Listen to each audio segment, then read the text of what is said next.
राधे राधे, जय श्रीमन नारायण, हरे कृष्णा। कैसे हैं आप लोग? आशा करती हूँ कि भगवान हरि की कृपा आप सभी पर बनी रहे, आप सभी स्वस्थ हो, अच्छे हो। इसी कामना के साथ आज हम सुनेंगे नसीब का लिखा नहीं मिटता। कहीं ना कहीं ये बात अपने आप में सत्यता का प्रणाम देती है कि भाग्य का लिखा कभी नहीं मिटता। तो आइए इस कहानी के माध्यम से जानते हैं। किसी गांव में एक बहुत ही ज्ञानी पंडित जी रहा करते थे। पंडित आजू बाजू के सारे गांवों में बहुत प्रख्यात थे। इसी वजह से वह बहुत धन्यवान भी थे। उनका पंडित जी का परिवार ज़्यादा बड़ा नहीं था। पंडित अपनी पत्नी के साथ अपने बहुत बड़े घर में अकेले रहा करते थे, क्योंकि पंडित जी का कोई भी बेटा नहीं था। लेकिन एक बेटी थी जिसका विवाह पास ही के गांव में एक श्रीमंत लड़के से हो चुका था। पंडित ने शादी से पहले अपने होने वाले दामाद के अच्छे से जांच पड़ताल की थी और अपनी बेटी का भविष्य भी ठीक से पढ़ा था। तब जाकर उन्होंने अपनी बेटी की शादी की थी। लेकिन चंद सालों में ही पंडित का दामाद बुरी आदतों के चंगुल में फंस गया। जुआ और शराब की बुरी लत ने उसे सड़क पर लाकर खड़ा कर दिया। अपने बेटी की ऐसी दुर्दशा देखकर पंडित की पत्नी काफ़ी दुखी रहने लगी थी और अक्सर पंडित से कहा करती थी कि तुम जाकर उसकी मदद करो, उसे ले आओ। पंडित हमेशा अपनी बीवी को यह कहता कि उसकी मदद करने के लिए मना कर देता था। अभी कुछ समय तक उनका बुरा वक्त चलता रहा। हम चाहे कितनी भी कोशिश कर लें, उसके नसीब में नहीं है तो उसे वह नहीं मिल पाएगा। पंडित जी ऐसी बातों से उसकी पत्नी काफ़ी दुखी हो जाया करती थी और मन ही मन सोचती थी कि कैसा स्वार्थी पिता है, अपनी बेटी को इतने कष्टों में देखकर भी उसकी मदद करने से मना कर देता है। आखिर भगवान ने जो इतना सारा धन दिया है उसका क्या करेंगे? उसके अलावा हमारी तो कोई भी औलाद नहीं है कि हम उसे देंगे। एक ही तो हमारी बेटी है और उसके लिए भी कुछ नहीं करेंगे तो किसके लिए करेंगे? पंडित ऐसा नहीं सोचता था। ऐसा नहीं है कि पंडित अपनी पुत्री से प्रेम नहीं करता था, लेकिन उसने अपनी पुत्री की कुंडली इतने अच्छे से पढ़ी थी कि वह पहले से ही जानता था कि वह चाहे किसी भी लड़के से अपनी पुत्री का विवाह करे, उसके जीवन में यह संकट अवश्य आएगा और बिना इसे भुगते उसे छुटकारा भी नहीं मिलने वाला है।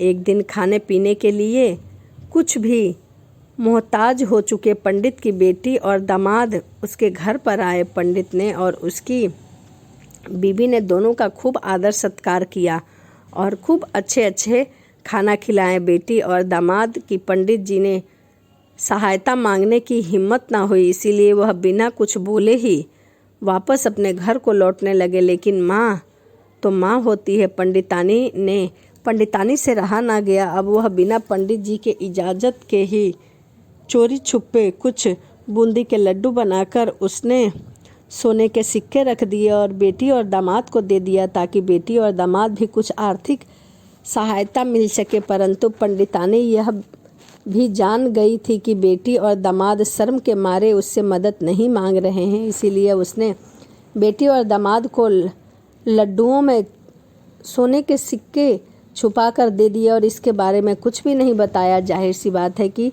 जब वो लोग घर पर जाकर लड्डू खाएंगे तो उन्हें वह सोने के सिक्के अवश्य मिल जाएंगे। यह सोचकर पंडितानी ने उसमें सोने के सिक्के छिपा दिए। इस तरह उनके मांगे ही उनकी मदद भी पहुंच जाएगी। सोचकर पंडितानी मन ही मन अपनी बेटी की मदद करने के लिए खुश होने लगी। पंडित ने दामाद और बेटी उन दोनों का आशीर्वाद देकर उन्हें अपने घर से विदा किया। उन गाड़ियों में बैठा दिया। घोड़ा गाड़ी या बैल गाड़ियां चलती थी। पैसे न होते तो और चीज़ों की लेन देन से भी व्यवहार होता। बेटी और दामाद का गांव पंडित जी के घर से कोसों दूर था।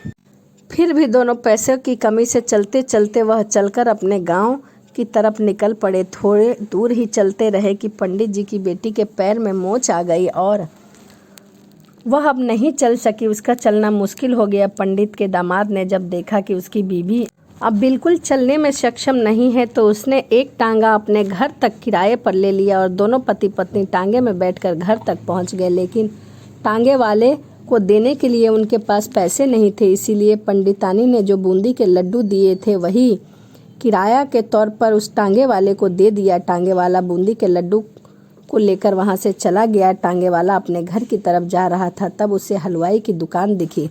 उसने सोचा कि थोड़े से बूंदी के लड्डू मैं घर के लिए रख लेता हूँ ताकि पेट भर सके, और थोड़े से बेच देता हूँ। इससे अच्छे बूंदी के लड्डू बेचकर उसमें से कुछ चावल खरीद लूँगा। टांगे वाले ने बूंदी के लड्डू हलवाई को बेच दिए। जिस गांव में हलवाई रहता था, उसी गांव में एक आदमी ने अपने घर पर पूजा रखी थी और उसी पंडित को उस पूजा के लिए बुलाया था।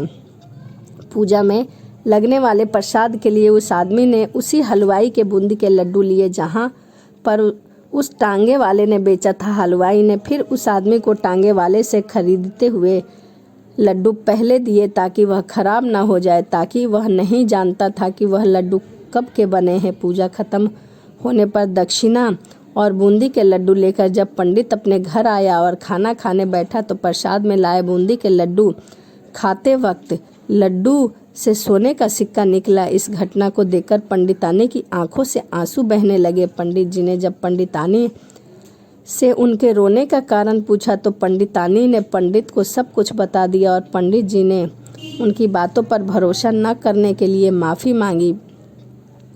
पंडित ने पंडितानी के आंसू पोंछे और कहा कि तुम्हारी तरह मैं भी हमारी बेटी से बहुत प्रेम करता हूँ, लेकिन हम उसकी अब मदद करते हैं और तो दामाद हमेशा ही मदद की अपेक्षा रखेगा और बुरी आदतों को कभी नहीं छोड़ेगा। पंडितानी भी अब पंडित की बातों से सहमत थी। 2-3 महीने बीत गए। पंडित के दामाद और बेटी फिर से एक बार उनके घर आए और इस बार उनकी परिस्थिति पहले से बेहतर थी, क्योंकि पिछली बार खाली हाथ जाने के बाद दामाद ने नया काम शुरू किया और अपनी सारी बुरी आदतों को छोड़ दिया। तो इसीलिए कहते हैं कि नसीब का लिखा नहीं मिटता, उस लड़की के नसीब में जो था वह उसे मिला। तो चलिए वीडियो को यहीं समाप्त करते हैं और मिलते हैं अगली वीडियो में। यदि वीडियो आपको अच्छी लगी हो तो प्लीज़ कमेंट ज़रूर करिएगा। तो चलिए मिलते हैं अगली वीडियो में। राधे राधे, जय श्रीमन नारायण, हरे कृष्णा।